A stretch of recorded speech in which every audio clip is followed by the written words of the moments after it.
When it comes to Stetson, he obviously framed it incorrectly, and I didn't like what he tweeted about him.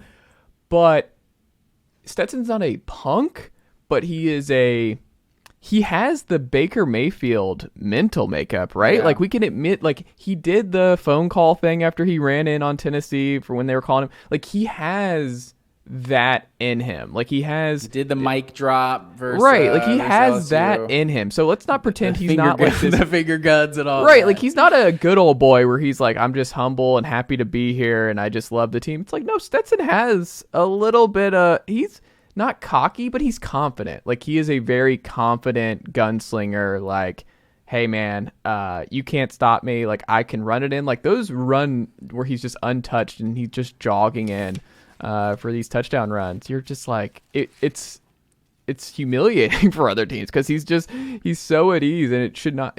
Georgia did such a great job, and Todd Monken did such a great job of making it look so easy for him all year long that I think we undervalue what Stetson is as a quarterback.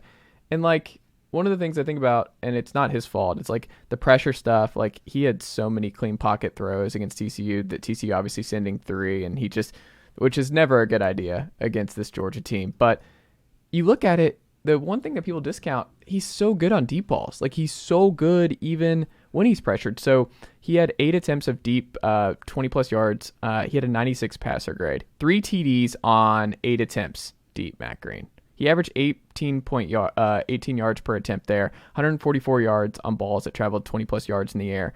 I mean, he was worse on the short stuff. He was 2 of 5 on the 0 to 9 yard throws.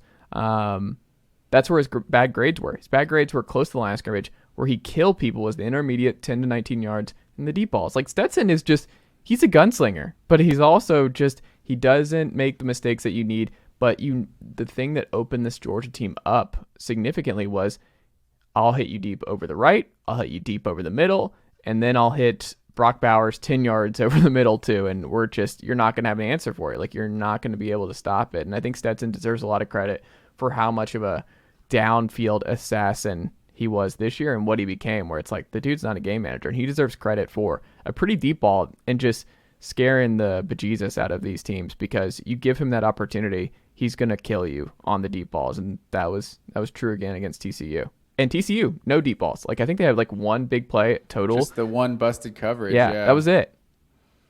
I think that play was like 60 yards, and I think TCU ended up with like 168 yards on the whole game, like just 188 yards in this whole game. But yeah, and I think a lot is made of, like we said, of the supporting cast. Like, Brock Bowers is just super elite, and I think you could make a case like last year, like, Stetson was maybe the 15th, 20th best player on the team or so, like, with just, and if you're giving a guy a numerical rating on how good he is at his position, with just all of the studs you had on defense and even on the offensive side of the ball too. But like, you actually look at this year, and he's actually one of Georgia's best players. Like, Brock Bowers is still the best player on this defense, or on this offense.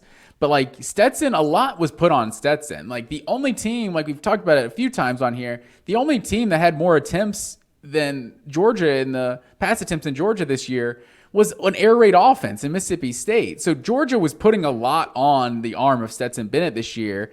And it was still kind of this narrative. I heard multiple people say, Georgia, Kirby's not going to let Stetson lose the national championship for him. Like, as long as he keeps Stetson from like losing this game, it's like, at some point, are we not just going to acknowledge, like, this guy is winning games for Georgia? Like, he's actually a really good quarterback. And man, just everything Georgia was doing against TCU was working, and it was just it was fun to watch. Like no one ever said anything about Joe Burrow, like his supporting cast, right? It was just, Joe Burrow's incredible. He's throwing to the 2 best receivers in the NFL right now, like 2 years out of college. Like, those guys are like literally the 2 best in the league, and he had a first-round pick at running back as well. It's like, no one ever said anything like, but his supporting cast. And I'm not saying Stetson's I think that's revisionist history. I think they were saying like Jamar Chase and what's the running back's name who went first round? This man was the number 1 pick of the draft. It was like Joe Burrow was the greatest college player of all time. Like, that was how he was talked about. Well, they said he had the best college.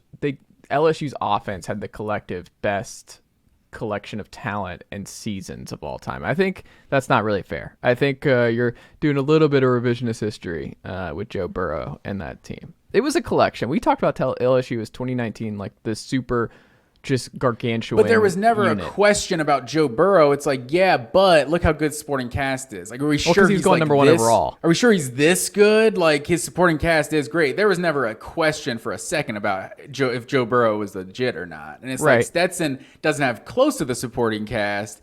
And you're talking about, yeah, maybe he deserves to go to the NFL. I don't know. Maybe he should be drafted. Maybe he picked up He's on getting free. drafted. Let's just go ahead and end that. He's going fourth. I mean, he has to. Like, I don't understand. Like, I've seen mock drafts with Will Levis going ahead of C.J. Stroud and Bryce Young. And they're going to go ahead. Anthony Richardson going sixth to the Lions and stuff like that. Like, I have no idea. Well, he's not going ahead of them. Like, that's not happening. Like, he's not going ahead of any of those guys. But he is going to go, I mean, now, does he go in front of Hendon Hooker is going to be interesting. That I think they're going to go around the same time. And that's kind of how the season went, where they're older. Because I think Stetson's, 25? Is he? Yeah. Yeah, that's just uncharted waters. He's entering the Chris Winkie zone a little bit. But Brandon, it's not old. I mean, what is Anthony Richardson right now? Probably 21? 20. I think he's 20. I mean, he's third year in college, right? I mean, he had the red shirt, and then he's played 2 years.